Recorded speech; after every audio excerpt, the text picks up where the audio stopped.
오늘 우리에게 주신 하나님 말씀 창세기 1장 27절 28절 말씀 봅니다.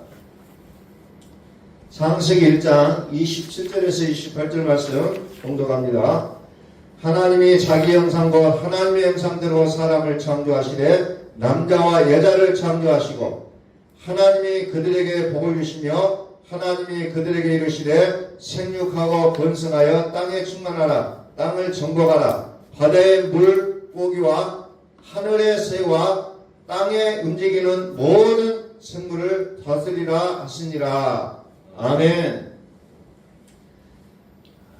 우리 선포합니다. 하나님은 살아계십니다. 하나님은 살아계십니다. 이제 지난주에는 참 여러분들이 잘 아시다시피 이제 대통령 선거가 끝나고 모든 이제 국가의 질서가 새롭게 시작하는 그런 한 주간이었음을 우리는 기억하고 있습니다. 그동안에 그렇게 많은 관심이 없게 바라봤던 것들이 참 많은 그 관심이 갑자기 그렇게 생겨서 우리가 그동안에는 사실상 그 계엄령 선포라는 것이 우리 피부에 그렇게 와닿지 않았을 거예요. 아마도 다 듣는 얘기였고 강주의 민주항쟁 어떻게 보면은 들어갔던 얘기들이잖아요. 이번에 우리가 이제 직접적으로 TV를 통해서 그런 것들을 보면서 많은 사람들이 이제 정치에 대한 관심을 가졌던 그런 2024년 12월 3일이었던 것 같습니다. 그래서 이제 그 모든 것들이 이제 종지부를 찍고 새롭게 출발하는 그런 우리가 경험들을 다시 한번 하게 됐습니다. 이번에 이제 취임하면서 눈에 유독 들어왔던 내용이 뭐가 있었냐면은 취임 선서를 하고 난 다음에 그 TV에도 그렇게 보도가 나왔습니다만은 그 청소하시는 분들을 먼저 만나고 가는 그 모습이 좀 눈에 선명하게 들어왔어요. 그동안의 대통령들은 어떻게 보면 그런 음지에 있는 사람들은 지나쳐버리고 다른 일정들이 시작이 되는데 이번 대통령은 청소하는 분들을 먼저 만나고 출발하는 그 모습이 유독 새롭게 느껴졌다는 겁니다. 이분이 당대표를 하면서도 가장 먼저 만났던 분이 청소하는 분들을 만났다는 거죠. 그래서 모든 그 대통령들이 어떻게 보면은 그 높은 위치에서부터 출발하는데 이분은 그냥 자기가 처해 있는 상황이 낮은 자의 모습이라는 것을 좀 이해할 수 있었던 그런 부분이었지 않나 이런 생각을 하게 됐습니다. 우리 믿는 사람들도 어떻게 보면은 그 부분이 잘 안 되는 것 같아요. 낮은 자의 모습에서부터 나의 처한 모습이 지금은 달라졌다.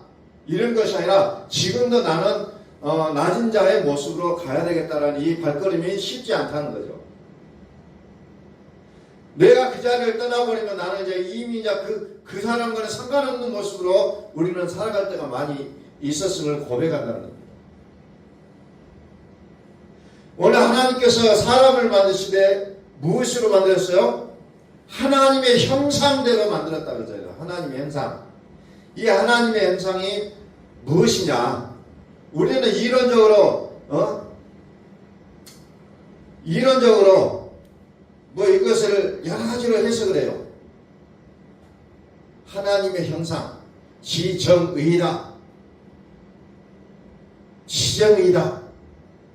이런 모습으로 과거에 제가 배웠었습니다. 지정의다.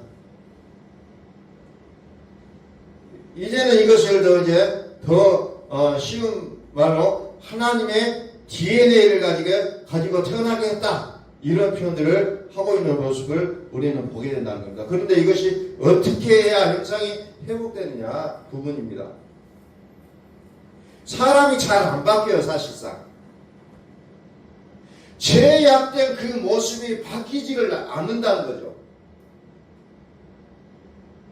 오늘날의 그 정치하는 그 모습들, 또 우리 국민들이 살아가는 그 모습들을 보면은 악의 모습이 당연히 앞장서는 모습을 우리는 끊임없이 본다는 겁니다. 나는 그렇게 하지 않아도 남이 하는 것에 대한 비판의 모습이 빨라요.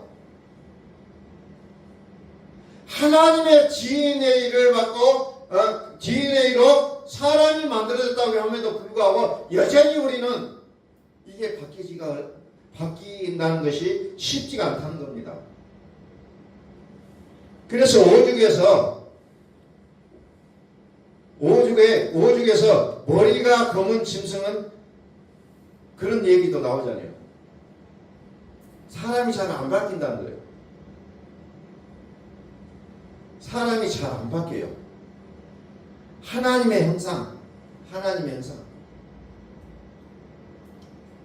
이 부분들을 굉장히 고민을 해봐요. 왜 내가 예수를 믿는다고 고백하고 이제 예수를 위해서 살겠다고 고백하는 우리의 모습들 속에서 여전히 나온 것은 죄의 모습밖에 나오지 않느냐 라는 부분을 많은 각도로 생각을 해보게 된다는 겁니다. 요한복음 16장 13절을 봅니다.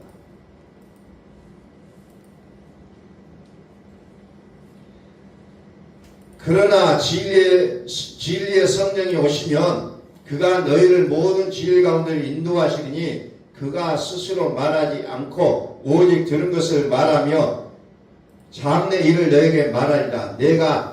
그가 내 영광을 나타내리니 내 것을 가지고 너에게 알리시겠습니다. 부분을 보면서 진리의 성령이 오시면 그랬어요.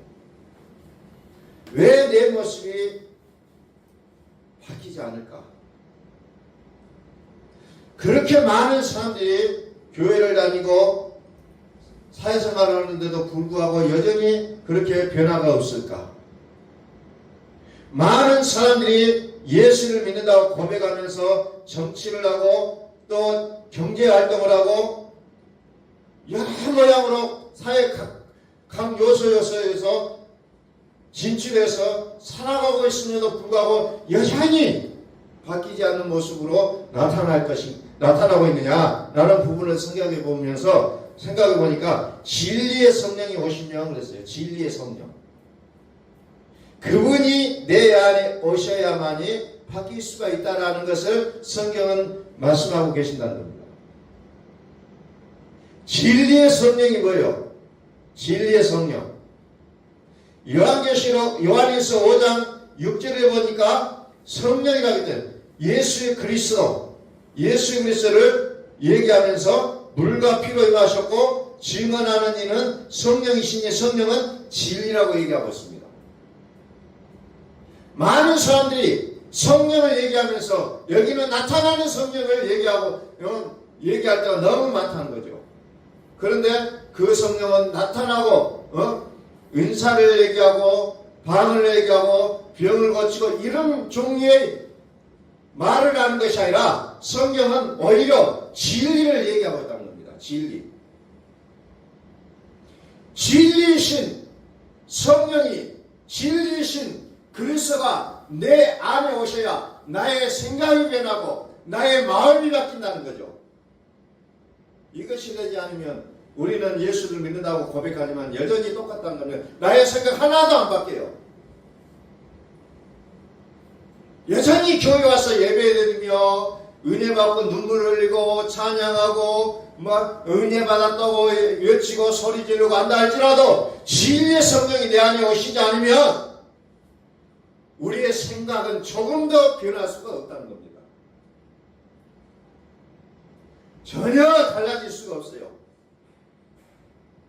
그래서 사도 바울은 빌립보서 2장 5절에서 뭐라고 얘기합니까? 너희 마음에 이 마음을 품으라. 그 그리스도 예수의 마음이니. 이 마음이 달라지지 않으면 이 마음이 어떤 말이에요? 사람의 마음에서 그리스도 예수의 마음으로 바꿔지지 않으면 우리의 삶은 전혀 달라질 수가 없다는 겁니다. 여러분들이 교회에 나오기 전과 후의 모습을 가만히 한번 생각해 보십시오. 내가 과연 얼마만큼 바뀌었는가? 무엇이 바뀌었는가? 여전히 과거에 살았던 나의 그 주장들을 여전히 끌고 가고 있지는 않느냐? 우리는 이런 부분들을 깊숙하게 생각해 보셔야 됩니다. 뭐가 바뀌었을까? 사도 바울, 빌립보서 2장을 쓴 사도 바울은 어때요? 예수 믿기 전과 믿음 후에는 완전히 다르다는 겁니다. 그것이 간증이 돼야 돼요. 그런데 우리는 간증을 얘기하면 무엇을 얘기해요? 나타나는 이적을 얘기하고 있다는 겁니다. 나타나는 그것도 중요하지만 내가 과연 예수 믿기 전과 후의 모습이 어떻게 달라졌느냐, 이것이 더 중요하다는 겁니다.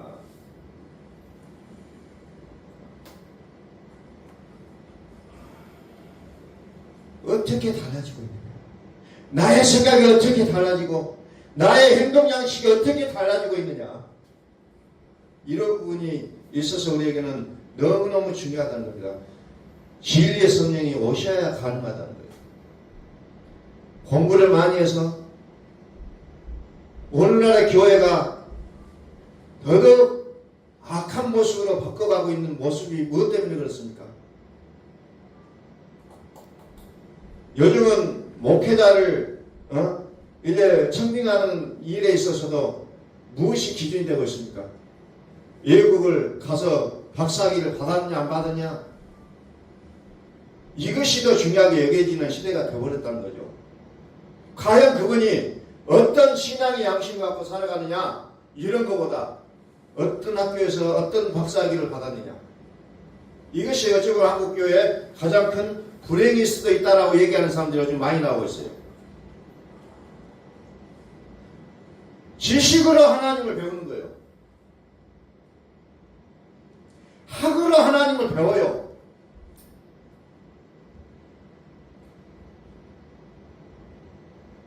성경을 생명으로 배우는 것이 아니라 학적으로 배우게 되어 있다는 거죠. 그런 사람들이 요즘은 존경을 받고 있다는 거죠. 오늘날에 좀 규모가 되는 교회들은 어떻게 보면 그게 굉장히 중요한 비중을 차지하고 있다는 겁니다. 성도들도 우리 교회 목사님은 박사학위를 받았습니다 라고 자랑하는 것이 자기들의 어찌보면 자존심이 되고 있다는 거죠. 절대로 성경을 학으로 배워가는 게 아니에요. 도움은 되죠. 더 많이 공부하고 더 많은 학위를 따면서 공부하는 것이 도움은 되죠. 그러나 그건 설명으로 가지 않으면 하나님 앞에서는 의미가 없다는 거죠. 내가 성경을 아무리 많이 안다 할지라도, 문자적으로 많이 안다 할지라도 이 성경을 통하여 그리스도를 알고 그가 나에게 생명을 주신다는 것을 깨닫지 못하면 이것은 죽은 학문에 불과한 겁니다. 그래서 사도 바울은 너희 마음에 이 마음을 품으라. 곧 그리스도 예수의 마음이니 그랬잖아요. 그 그리스도 예수 마음. 예수의 마음을 품으라. 그래야 내 생각이 바뀌어요. 예수의 마음을 품어야 나의 행동 양식이 바뀌게 되어 있다는 겁니다.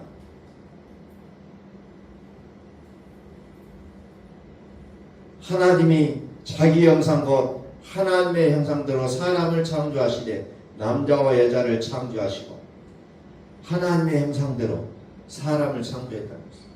하나님의 형상대로. 어떤 다른 것을 보고 모델로 삼아서 만드신 거야. 하나님 당신을 모델로 삼아주셨다는 거예요.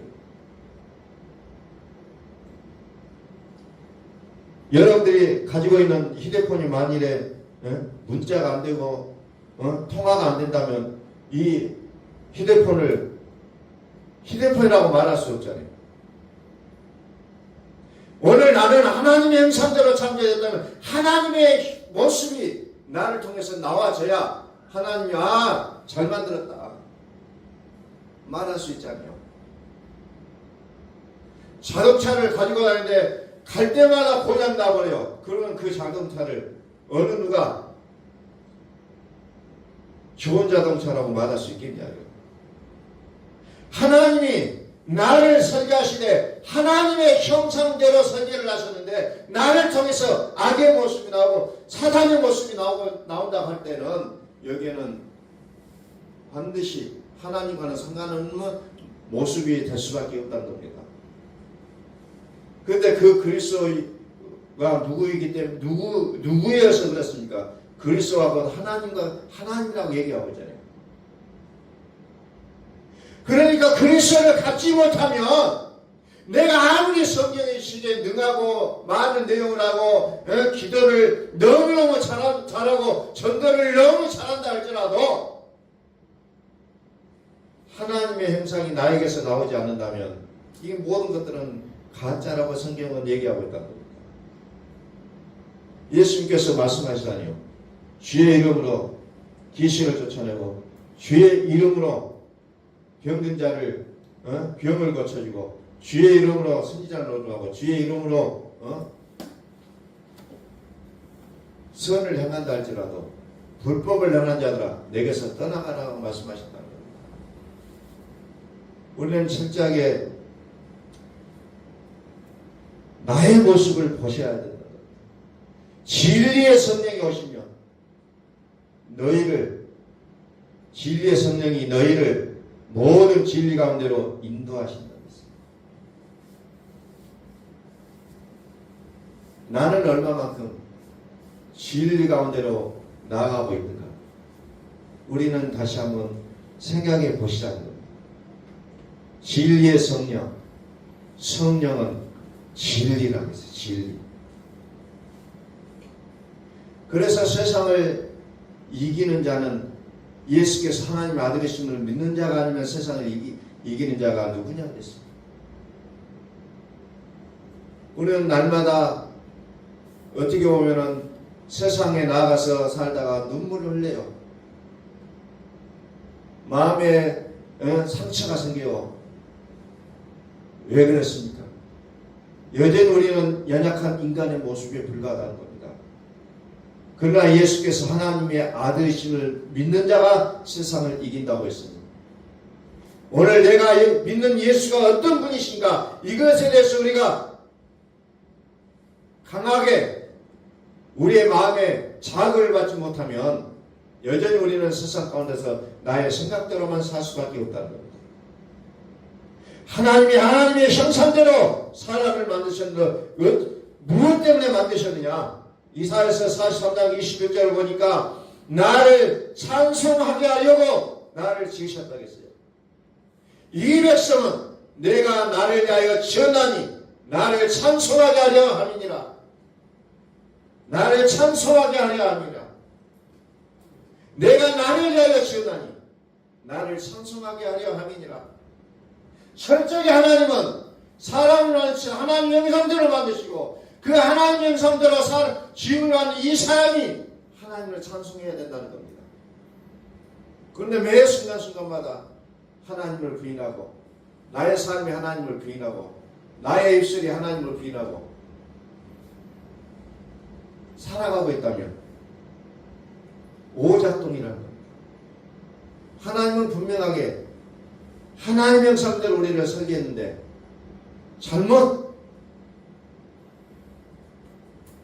오작동이 나온다면 이것은 이제 큰일 날 일이라는 거죠. 에베소서 1장 4절 봅니다. 에베소서 1장 4절.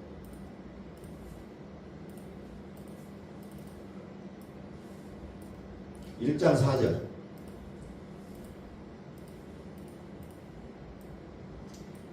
고 창세전에 그리스도 안에서 우리를 택하사 우리로 사랑 안에서 그 앞에 걸어가고 흠이 없게 하시려고 그 기쁘신 뜻대로 우리를 예정하사 예수 그리스도로 말미암아 자기의 아들들이 되게 하셨으니 이는 그가 사랑하신 자 안에서 우리에게 거저 주시는 바 그의 은혜의 영광을 찬송하게 하려는 것이라. 구약이나 신약이나 우리를 창조하신 목적을 하나님을 찬송하게 하려고 우리를 만드셨다고 기록하고 있다. 성도의 기능은 하나님을 찬송하는 데 있다는 거죠. 그래서 내가 은혜의 찬송을 부르는 것도 하나님을 찬송하는 것이요, 우리가 일상생활 하면서 내가 내뱉는 언어를 통해서 하나님께 영광을 돌리고 나의 행동을 통해서 하나님께 영광을 돌리라는 내용을 성경은 우리를 창조하신 목적이라고 얘기하고 있다는 겁니다. 나를 창조하신 목적. 이것이 바뀌어지지 않으면 여전히 우리는 세상 가운데서 눈물 많은 세상 속에 살아갈 수밖에 없다는 거죠. 이길 수가 없다는 거죠. 나는 이길 수가 없지만 그리스도 예수께서 내 안에 오셔서 살아주시면 우리는 세상을 이겨낼 수가 있다는 겁니다.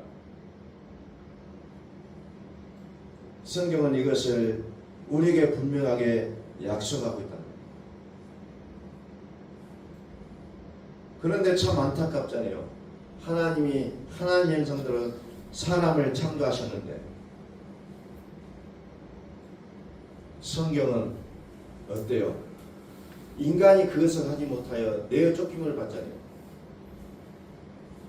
창세기 3장에 하나님을 찬송하는 삶을 살아야 되는데 그렇지 못한 인간을 하나님은 내어 쫓는다는 겁니다. 그러면서 하시는 말씀이 영생을 얻는 것이 원하지 않아. 생명나무에 심어져 있는 그 둘레를 천사와 둘러오는 하얀검으로 다 차단을 시켜버린다는 거예요. 너희는 이것을 먹을 수가 없다. 왜? 영생할 것이다. 다 차단해. 우리의 삶 속에 각가지 모양으로 차단된 것들이 많아요. 사실상. 왜 차단이 될 수밖에 없느냐? 하나님께서 만드신 그 질서대로 우리가 살아가지 못하기 때문에 그럴 수밖에 없다는 거예요. 우리는 이것을 회복해야 된다는 겁니다. 그래서 창세기 3장에서는 철저하게 하나님이 이것을 막아버린다는 겁니다. 그것도 그냥 막는 것이 아니라 천사들을 동원해서 그것을 지키게 하고 두루도는 하얀검으로 그것을 지키게 해서 절대로 사람은 들어갈 수 없게 만들어 버렸다는 겁니다. 그러면서 다영스러운 것은 요한계시록에 보니까 뭐가 나옵니까? 요한계시록에서는 이제 그것을 차단을 바꿔서 허용으로 이제 바꾸시는 장면이 나오고 있잖아요.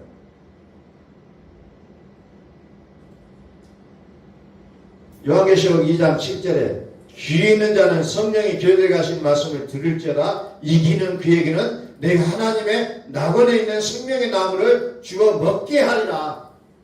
차단이 이제는 해제가 됩니다. 어떤 자들에게 해제가 되냐 하면은 하나님의 말씀을 듣는 자들. 하나님의 말씀을 듣는 자는 세상을 이기는 자로 바꿔지게 된다는 겁니다. 그래서 중요한 것은 하나님의 말씀을 들을 귀가 중요하다는 겁니다. 하나님의 말씀을 들을 수 있는 귀, 이 귀가 회복되는 자들은 이제 하나님께서 그 생명나무 열매를 주어 먹게 하신다고 약속하고 있다는 겁니다.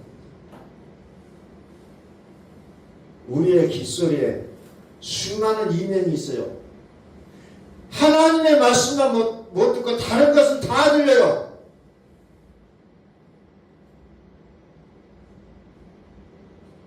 오히려 사단의 소리가 더 크게 들리고 인간의 소리가 더 크게 들리는 게 우리의 귀잖아요.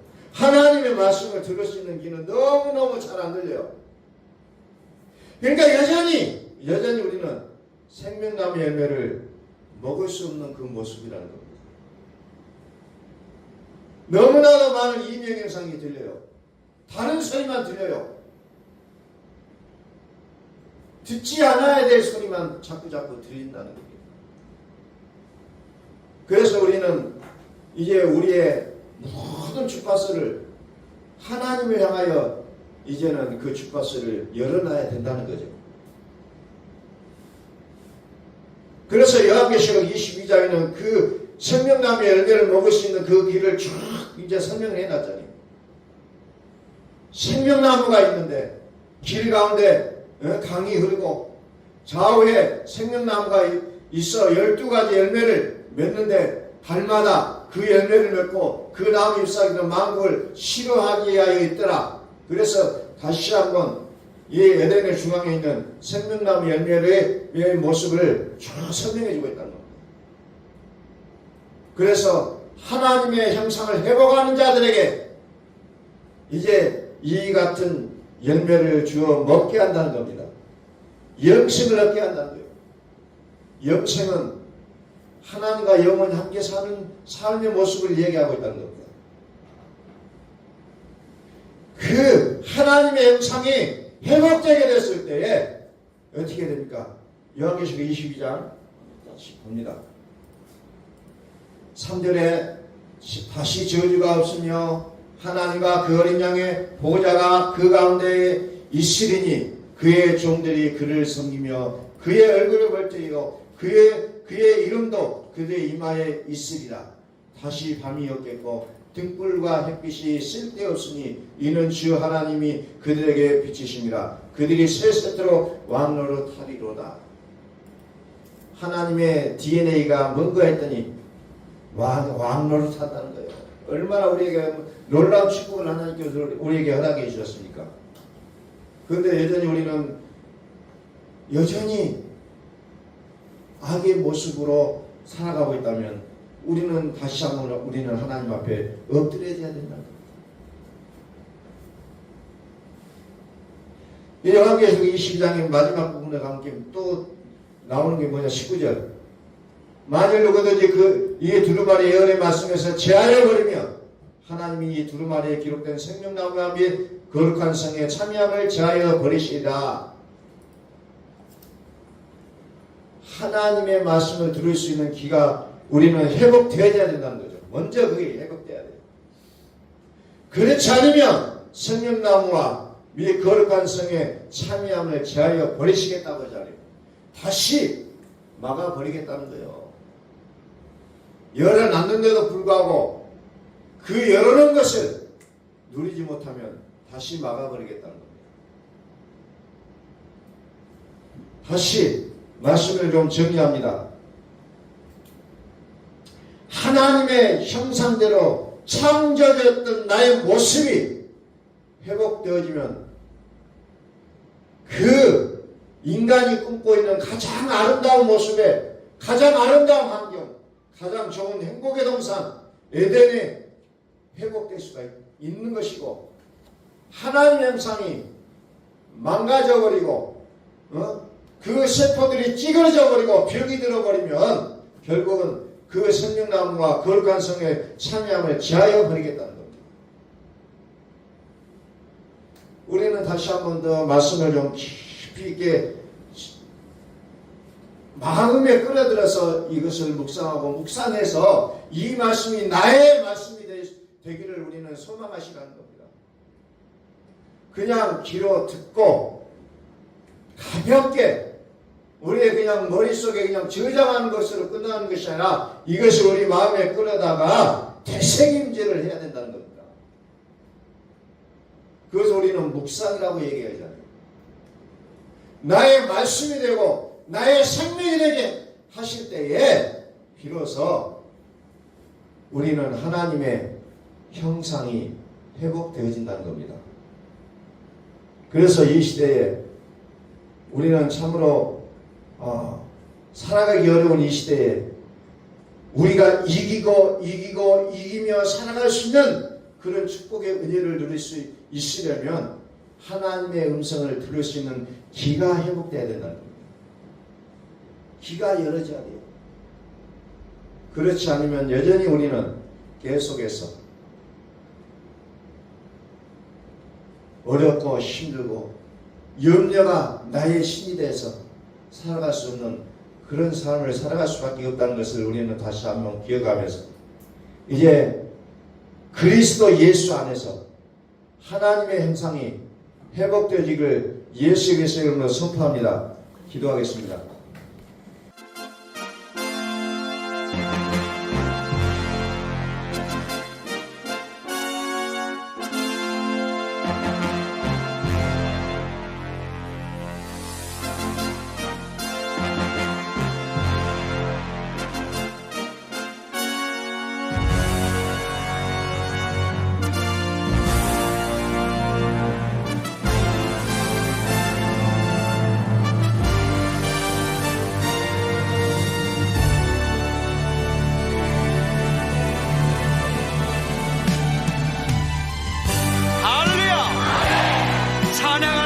찬양하라. 하나님을 찬양하라. 우리의 왕을 찬양하라. 하나님은 온 땅의 왕이 되시며 열방을 치리하시니 그 이름을 선포합시다. 지존하신 주님 이름 앞에 오늘 무릎 꿇고 다 경배.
우리 모두 함께 예수 그리스도를 고백합시다. 예수는 그리스도, 살아계신 하나님. 예수는 나의